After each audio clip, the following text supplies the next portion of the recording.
આ આપણી જીવનસાથીની 1, 2 અને 3 નંબરની ચેનલ છે. એને સબસ્ક્રાઈબ ન કરી તો સબસ્ક્રાઈબ કરો અને શેર કરો. આ એક વિધવા બહેનનો ઓડિયો છે અને એમણે યોગ્ય સમયે યોગ્ય નિર્ણય લીધો છે. અત્યાર સુધી એને એમ હતું કે હું લગ્ન ન કરું તો ચાલે, પણ હવે એમને લાગે છે કે ના, લગ્ન સમયસર કરી લેવા પડે અને જો એકલા રહેવાનું થાય તો ખૂબ ખરાબ પરિસ્થિતિ થાય. સમાજ વચ્ચે એકલી લેડી માટે જીવન જીવવું, ખાસ કરીને ઇન્ડિયામાં. ફોરેનમાં તો આવી ઘણી બધી લેડીઓ હોય કે જે સિંગલ રહેતી હોય, પણ જ્યારે ભારતમાં સિંગલ લેડી રહેતી હોય ત્યારે એને ખૂબ જ સહન કરવાનું આવતું હોય. લોકો અનેક પ્રકારની વાતો કરતા હોય, સારી ખરાબ કોઈ પણ હોઈ શકે એમ. કોઈની સાથે ગમે ત્યારે વાત જોડી દે, આવી બધી ઘણી બધી ઘટનાઓ બનતી હોય. તો સિંગલ લેડીને રહેવું હોય તો ભારતમાં તો ખૂબ મુશ્કેલ હોય છે, અને એટલે જ એણે જીવનસાથી પસંદ કરી લેવા પડતા હોય છે. અને હું તો વિધવા બહેનો માટે તો ખાસ કહું છું કે આ બહેનોએ તો ખાસ લગ્ન કરી લેવા જોઈએ. એકલું જીવન જીવવું અઘરું જ છે. પુરુષ સાથે જો સાથી સાથે તમે જીવશો તો જીવવાની પણ મજા આવશે. અને ઘણા બધા વિધુર પુરુષો પણ હોય છે, ઘણા બધા સિંગલ પુરુષો પણ હોય છે જે વિધવા સ્ત્રીઓ સાથે લગ્ન કરતા હોય છે. અને એટલે તો અહીંયા ભારતમાં રાજા રામ મોહન રાય અને જે તે સમયના અંગ્રેજ સરકારે જે પેલા વિધવા વિવાહ ઉપર પ્રતિબંધ હતો એ દૂર કર્યો છે, એમ કે વિધવા સ્ત્રીઓ પરણી અને સેટ થઈ શકે એમ અને વ્યવસ્થિત પોતાનું જીવન જીવી શકે. તો એટલા માટે તો આ કાયદો બનાવ્યો છે. તો એનો કાયદાનો પૂરેપૂરો લાભ લઈ અને વિધવા બહેનોએ અવશ્ય મેરેજ કરી લેવા જોઈએ, જીવનસાથી પસંદ કરી લેવો જોઈએ, સારું જીવન જીવવું જોઈએ. સિવાય કે એને પૂરી આવક હોય અને પોતે વેલસેટ હોય, પોતે સિંગલ રહેવા માટે સક્ષમ હોય અને કદાચ ન લગ્ન કરે તો ચાલે પણ ખરું, એવું નથી કે બધાને કરવા જ જોઈએ. પણ જ્યારે બીજા ઉપર ડિપેન્ડેન્ટ હોય, આવકના સાધનો ન હોય અને પૂરું પેલું ન હોય તો એના માટે જીવવું ખૂબ દોહ્યલું હોય છે એમ. તો એના માટે ખાસ વિધવા બહેનોએ મેરેજ કરી લેવા જોઈએ. આ રીનાબેને ખૂબ સરસ નિર્ણય લીધો છે. હવે એણે મેરેજ કરવા માટે નિર્ણય કર્યો છે. એનો એક દીકરો પણ છે 15 વર્ષનો. જો એને કોઈ સાચવી લે તો એ બેન લગ્ન કરવા પણ તૈયાર છે. અને એમણે જે વાતચીત કરી એ મુજબ એની ઉંમર છે, પણ એમ છતાં એમ કે એ ખૂબ નાની ઉંમર લાગે અને એની ખૂબસૂરતી પણ હશે જ. એમણે જે વાત કરી મુજબ એમણે ફોટો પણ મને મોકલ્યો છે, જે આપણે શેર નથી કરતા. એનો નંબર પણ આમાં આપણે શેર નથી કરતા, કારણ કે આપણે જોઈએ છીએ ભારતીય સમાજમાં કોઈ લેડીનો મોબાઈલ જાહેર થાય એટલે પછી અમુક લુખેસ તત્વો રહ્યા એને પરેશાન કરતા હોય છે. તો આવું ન થાય એટલા માટે આ નંબર મેં મારી આગળ જ રાખ્યો છે. જે મને યોગ્ય લાગશે એવા પાત્રનો કોન્ટેક હું આ બેન સાથે અવશ્ય કરાવીશ, પણ એનો બાયોડેટા પૂરેપૂરો જાણીને જ કરાવીશ. કારણ કે ઘણા લોકો માત્ર ટાઈમપાસ માટે અથવા તો બીજી રીતે એનો કોઈ ઈરાદો સ્પષ્ટ ન હોય એવા લોકો પણ ઘણીવાર સિંગલ લેડીઝને ફોન કરતા હોય છે. તો એવું આમાં નહીં થવા દઈએ અને વહેલામાં વહેલી તકે આ બેનને જીવનસાથી મળી જાય, એના છોકરાને એક પિતા જેવો સહારો મળી જાય એવી આપણે આશા રાખીએ. આ પૂરો ઓડિયો સાંભળો અને ખૂબ શેર કરો, જેથી કરીને આ વિધવા બેને જે પહેલ કરી છે એમને યોગ્ય જીવનસાથી મળી જાય. તો અત્યારે આપણે રીનાબેનનો ઓડિયો સાંભળીએ. હલો. આપણે મારું સાહેબ બોલો છો? હા બોલું છું. હાલો. હા બોલું છું. હા, અમે અહીંયા બોલીએ છીએ પાળિયાદથી. કોણ બોલો છો? હું રીનાબેન. બોલો બોલો રીનાબેન. હે? હા બોલો બોલો. હા, આપણે ઓલું તમારું યુટ્યુબ પર મેં જોયું હતું ને, તો એટલા માટે ફોન કર્યો હતો. હા હા બોલો બોલો. હા, ને પછી મારે ઘરના ગુજરી ગયા છે, ઓફ થઈ ગયા છે. સંતાન એક બાબો છે અને મારી ઉંમર છે 42 વર્ષ. તો એક વ્યવસ્થિત પાત્ર હોય તો ફોન કરજો, આમાં ને નંબર આપજો. તમારે પોતાને કરવું છે? હા, એટલે એમાં એવું છે, મા દીકરો બે અમે ઘણા સમયથી રહેવી છીએ અને મોંઘવારી આગળ વધતી જાય છે. હા બિલકુલ. હા હા હા હા હા. તો બરાબર. પછી હવે બધા કહે છે કે હવે અત્યારે કોઈનું કોઈ છે નહીં એમ કે હવે હજી સમય છે થોડોક તો કરી નાખો તો સારું એમ. ના ના, બહુ સારો નિર્ણય લીધો છે તમે. ઘણા સમય પહેલા જ વાત હતી. એમાં એવું લાગતું હતું કે પછી છોકરો છે એટલે કોઈને ગમે ન ગમે એના હિસાબથી એમ વળીને આપણે પાછા પડવી એની કરતા. પણ હવે નો જીવાય કેમ કે સમય હવે બહુ ખરાબ છે ને. ના ના, એકલું જીવવું અઘરું જ છે. અને અઘરું એટલે મેં જે સમય કાઢ્યો છે ને, મેં મરણ પરણ ના વાસણ ઉટક્યા, રસોડા કર્યા, કોઈ આમ છોકરાને આમ રેતીમાં બેસાડીને મેં કામ કર્યા છે. સાચી વાત. બરાબર બરાબર. તમારું આખું નામ શું તમારું? 15 વર્ષનું. અત્યારે એ શું કરે છે? બાબુ અત્યારે 10માની પરીક્ષામાં 90% પાસ થયો છે ને 11નું સાયન્સ કરે છે. 11 સાયન્સ. ક્યાં આગળ રહેવાનું ક્યાં તમારું? અહીંયા પાળિયાદ. પાળિયાદમાં જ. બરાબર. હા. એકલા જ રહો છો કે કોઈ પરિવારના બીજા કોઈ સભ્યો છે? કોઈ છે જ નહીં. મા દીકરો બે જ રહેવી છે પણ બધા આજુબાજુ બધા સપોર્ટ કરે છે. જગ્યાઓમાં સેવા આપેલી છે તો જગ્યાઓ વાળા એકબીજાને સંપર્ક કરીને બધું છોકરાનું ચોપડા ના તેને એવું બધું આપે એમ. બરાબર. સમજાઈ ગયો. અને મકાન છે તમારે ત્યાં પાળિયાદમાં? ના એ પાળિયાદમાં છે પણ અમારું નથી. અમે તો બીજાનું મકાન રાખીને અલગથી રહેવી છીએ. અલગથી રહ્યો છો. બરાબર.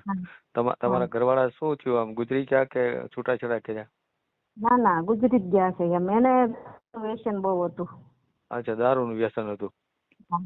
અને ઉજાગરમાં તોફાન કરે ને મારામારી કરે ને આવી બધી હાલતમાં જીવે. પછી ક્યારેક તો ગુરુ મળે ને. હા, તો ક્યારેક એવું થઈ જાય. સાચી વાત છે. હા. ગુરુના ગુરુ બેઠા તો છે જ. હા, હોય જ. સાચી વાત. હા. ના બિલકુલ. પછી તમારે મતલબ કરવાનું થાય તો સામેનું પાત્ર કઈ જ્ઞાતિનું હોવું જોઈએ કે એવું કઈ જ્ઞાતિ બાદ? આપણે એવું નથી. આપણે ગમે જ્ઞાતિનું ચાલશે. ગમે તે જ્ઞાતિ ચાલશે. બરાબર ને? બસ મારો બાબાને અપનાવી લે. કેમ કે અહીંયા કોઈ છે નહીં રાખવા વાળું. અત્યારે મેં જ કેમ મોટો કર્યો છે ને હું ભગવાન ભાળી ગઈ છું એમ કે આવી જિંદગી કોઈ નહીં દીધો ભગવાન. ના વાત સાચી. તમે આમ કઈ ભણેલા છો? કઈ અભ્યાસ કરેલો છે? હા, હું 7 થી 8 ચોપડી ભણેલી છું. ડાયમંડની કારીગર પણ છું. અને રસોડા પણ બધા કરેલા છે. પછી ઘરે ખાખરા બનાવતી, ટિફિન કરતી. પણ હવે એમ થાય છે કે સમય બધા એમ કે છે બેન હજી થોડોક સમય છે તો વિચારી લો. કેમ કે અત્યારના યુગની પ્રજા કેવી થાય કેવી નહીં ખબર નથી. સાચી વાત છે. બિલકુલ સાચી વાત છે. કેમ કે કાલે મારે એના બાપ જેવા સંસ્કાર આવશે ને તે દી બધું બગડી જશે એમ. હા. ના ઓછો તો જોઈએ મસ્ત. ઓછ તો જરૂરી છે. સહારો હોય ને તો જિંદગી જીવી શકાય. સમય કાઢ્યો છે ને એમને કોઈ આમ મજાનું હોય, તાવ આવતો હોય, 4 દી હું ખાટલામાંથી ઊભી થયેલી નથી. છોકરો પણ ખાધા વગરનો સુઈ ગયો હોય મારી પડખે. મેં એવા દિવસો કાઢ્યા પણ મેં કર્મ કે પાપ નથી કર્યું કે. ના, સારું કહેવાય તો સરસ કહેવાય. હા. મારી આજુબાજુના મને એમ કે બેન તમને ધન્ય દેવાય આજે કે તમે કોઈ જન્મમાં માતાજી છો. કેમ કે તમારું જીવન એવું. 3 કલાક તો આરતી હાલે, હનુમાન ચાલીસાના પાઠ હાલે. વાહ. હવે એમ થાય છે કે ઠીક છે ભગવાન તો છે જ તે પણ હવે આ બધું કાંક લખ્યું હોય છે. બીજું શું કહેવાનું. ના સાચી વાત. બરોબર. પછી ઓલી બોમ્બેની જે વાત કરતા હતા એ કદાચ મારી લાયક પાત્ર હોય ને એવું મને દેખાય છે. કનૈયાલાલ દરજીનું કહેતા હતા ને. તો એ લોકોને નંબર આપજો અથવા મારામાં નંબર નીકળજો. હા, કાંઈ વાંધો નહીં. હા તો બિલકુલ. આપણે યુટ્યુબમાં મેલવું છે? ના આમાં શું છે જો આપણા દિવસો ખરાબ હોય ને સાહેબ ત્યારે કોઈ એમ નથી કેતા તમે શું કરો છો એમ. પછી આપણે કાંઈક કરી લઈશું ને ત્યારે એમ કે એને તો આમ કર્યું પણ અત્યારે ક્યાં કોઈ પૂછતું નતું. ના બિલકુલ. બહુ સારો નિર્ણય છે તમારો. તમે નિર્ણય લઈ જ લો. જિંદગી એક જ વાર મળે છે, બીજી વાર નથી મળતી. અને સારી રીતે જીવવાનું જોઈએ. બરાબર. અને તમારા દીકરાને કોઈ સહારો આપતો હોય બરોબર છે. અને 100% ગમે ત્યાં વાત કરો તો બાબાની પેલા ભલામણ કરજો. હા બિલકુલ. એ તો વાત કરવી જ પડશે આપણે કે ભાઈ એક બાબો છે 15 વર્ષનો. એમ જ નથી. એ વ્યક્તિ જ ખરાબ હતું, દારૂ પીતો હતો, તોફાન એવું કરતો હતો. એટલે હવે ત્યાં બાબાને મેકું તો ઈ કોકને હું હોવ ને તો બે આ પગ પકડીને દિવાલે માથા ભટકાડતો મારા બાબાને. ઓહો. બોલો એવું માણસ હતો. ઈ છતાં મેં યારે 6 વર્ષ જીવન ગુજાર્યું. એવું પછી પાછું કોઈ એમાં ખામી નથી, બધું ઠીક છે. હવે બધું ક્યાં આપણે બહાર કેવું એમ થાય. હા ના ના સાચી વાત સાચી વાત. એટલે આ કદાચ મોબાઈલ વાળું છે તો એને નંબર આપજો. ના બિલકુલ બિલકુલ હું તમારો ગળે ઉતરું છે આમ ગળે એટલે એમ કે આપણે મને પાછું ફાવે જ છે બધું કપડા સીવવાનું એમ ચણિયા ચોળી આ તે એમ. હા બરાબર બરાબર. હા હા હા એમ એટલે આપણે કોઈને મનભેદ ન થાય ભવિષ્યમાં એટલા માટે. તમે આમ તો જો આ તો તમે કહો છો તો નો મેલીએ, બાકી યુટ્યુબ માં મેલીએ તો તરત થઈ જાય, વાર નહીં લાગે, તમારી જાણ મળે કહેજો. અને તમારો નંબર નહીં લખીએ એમાં, મારો નંબર જ લખીશું. બરાબર. હા તમારો નંબર નહીં, તમને કોઈ ડિસ્ટર્બ નહીં કરે, પણ મેલશું ને તો જાજા લોકો જોયા અને ફોન મને જ કરશે બધા, અને મને એવું લાગશે કે તમારી હારે વાત કરાવી છે તો જ હું એનો નંબર આપીશ, તો હું વાત કરી અને પછી તમને કહેવડાવીશ કે આવું પાત્ર છે. બરાબર.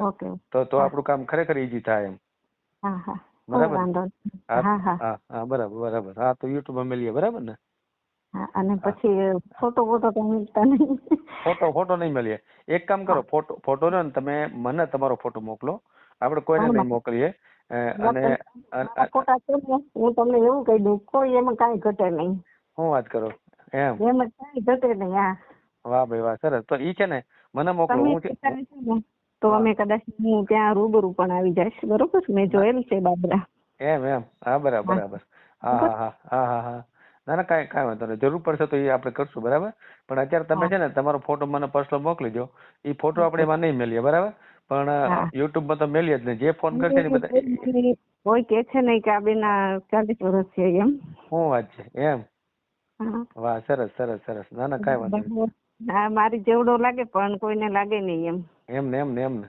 હા હે વાહ ભાઈ વાહ. એ સુપાય દુઃખમાં થઈએ એટલે. હા એ તો સુખમાં જાવ તો એનાથી સારું થઈ જાય ને, એનાથી સારું થઈ જાય. એમ દુઃખમાં તો એમ કે મનની ક્યાંક જ્યાં જવું ને હાલીને જવાનું, હાલીને આવવાનું, મરણમાં પરણમાં. નવરાત્રીમાં તૈયાર થઈને હજી એટલા વર્ષથી નવરાત્રીમાં ગઈ નથી. બોલો. ઓહો સાચી વાત. બોલો. નવરાત્રીમાં અમારે બધા ગરબી રમતા હોય, બધા મને કે, પણ હું હજી ક્યાંય જોવા પણ નથી ગઈ, કેમ કે મન જ ન માને. જીવનમાં કઈ છે જ નહીં એમ. કેમ કે આ માણસ ત્રાસ જ બહુ આપેલો છે. ઓહો સાચી વાત. બહુ ત્રાસ આપેલો છે. ગેસના બાટલા લઈને મારવા દોડતો. એ માણસ કેવો હશે? હા એમાં શું હોય? સાચી વાત. નરાધમ માણસ હતો. બરાબર. ના કાંઈ વાંધો નહીં. આપણે અને તમે માનો ત્યાં સુધી હું મને પૂરો ભરોસો છે કે તમારું થોડા ટૂંક સમય આપણે યુટ્યુબ માં મળશું ને એટલે 1 જ મહિનામાં તમારું ગોઠવાઈ જાય. 1 મહિનો તો લાંબો કહું છું, પણ એ પેલા ગોઠવાઈ જાય. કેમ કે ડિમાન્ડ તો હોય જ છે, પણ કોઈ વિધવા બહેનો છે ને આગળ આવતા નથી ને, એ જ મોટી રામાયણ છે. આજે તમે આગળ આવ્યો છો ને તો ખરેખર સરસ કામ કર્યું છે.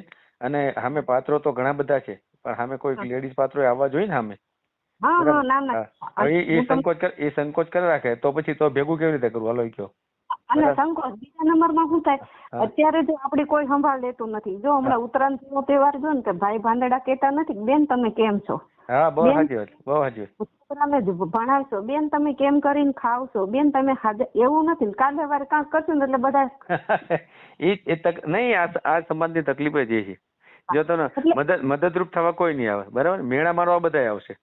એવા એક વ્યક્તિ છે કે સંતોના શબ્દ પકડીને હું બેઠી છું, કારણ કે આજ દુનિયા આપડી વાવા કરશે ને તો એની દુનિયા કાલ ખાડા ના પહેરાવશે. એ દુનિયાનો નિયમ છે. એ નિયમ છે. દુનિયાને બહુ ધ્યાનમાં રાખીને બહુ બધા નિર્ણયો દુનિયાને ધ્યાનમાં રાખીને નહીં લેવાના.